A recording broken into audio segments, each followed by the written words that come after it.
to Ripstone Music once again. I'm Pod, and I think that's still a good thing.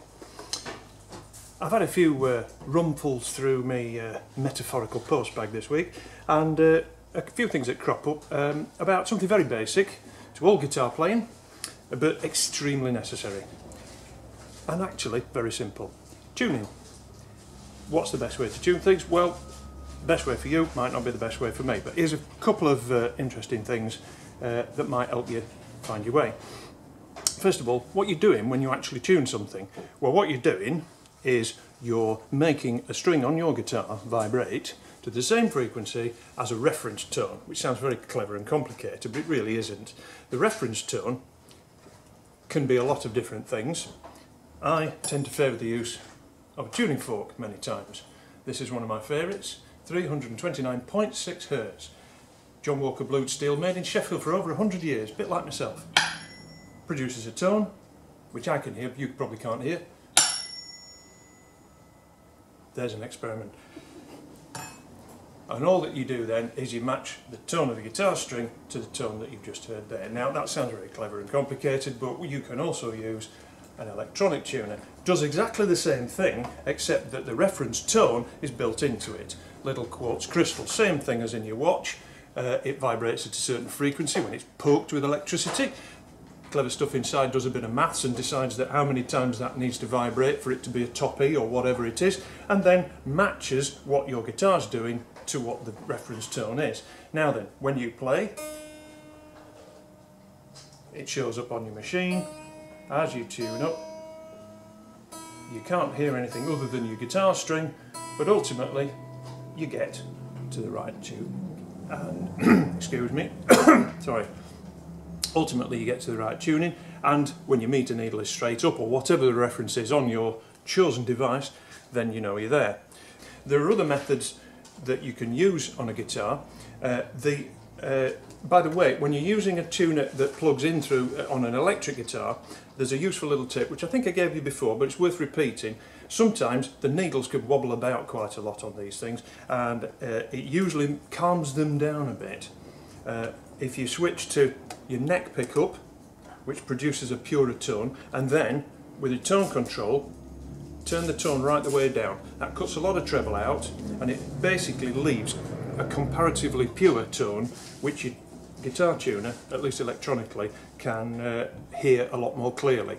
It means when it hears that tone, all the nasty things that make it sound so rock and roll and lovely are all cut out, and it can get on with the job for you. Another thing that came out of the postbag this week is a very nice gentleman asked about 12 strings. What's that all about? What's the best way to tune a 12 string? Well, what's a 12 string doing? You've got 12 strings, but they're arranged in 6 pairs. The top 2 here, each of the strings is tuned to the same note as on a regular guitar, so there's no special tuning. Next one down's. So there's no great difference there. The easiest way I find to tune the 12 string, especially if it's way out of tune, is to tune the fat ones first. Do the fat ones first. That's a thing you can carry on into the rest of your life in a lot of ways. The fat strings are the same as on a normal 6-string guitar. So if you tune that one, that one, that one, and that one, the tops are the same. Then all you have to do is tune the accompanying string to the correct note. If I just do this,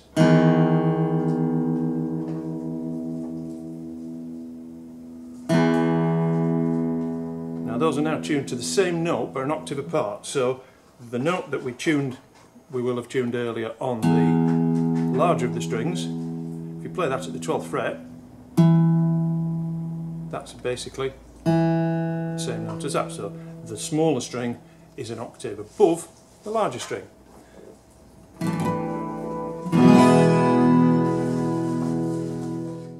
So, what's going on inside that little guitar tuner you've got? On the floor, on the end of your headstock, doesn't matter.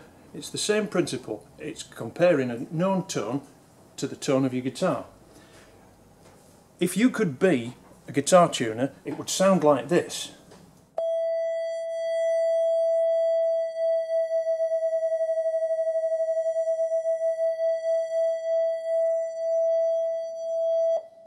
So what happens is, as you change the tuning of your actual string, as the two frequencies get closer and further apart, you get a kind of beat noise, a kind of throbbing, if you will. And when that throbbing reduces to zero, you know that the two notes are the same. There's plenty of throb.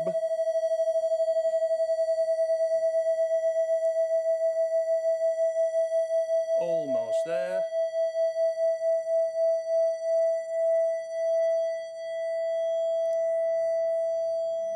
Zero throb. Great, now you can take that to the bank, but that's exactly the same sort of thing. Now you can hear that if you listen to a tone, either from a tuning fork or from a piano, keyboard, anything that you've got that'll make a steady, continuous note. And using that, you can tune your guitar on that particular note so that that throb reduces to absolutely nothing. You know you bang on with that particular note. If you do that as many times as you can, if you do that a lot, you will actually get better at it. Because a lot of people come in and say they've got no idea how to tune a guitar. Well, there's plenty of things that can help you do that, but the more you do it, the better you get at it. And listening for that throb, once you get used to getting rid of the throb, well, you can tune a guitar, piano, even a banjo. That's all we've got time for today. I bet you're glad it's quite a bit shorter this time. Next time we'll be treating banjos with the cleansing fire. Until then, as an accomplished Jedi, may the forks be with you.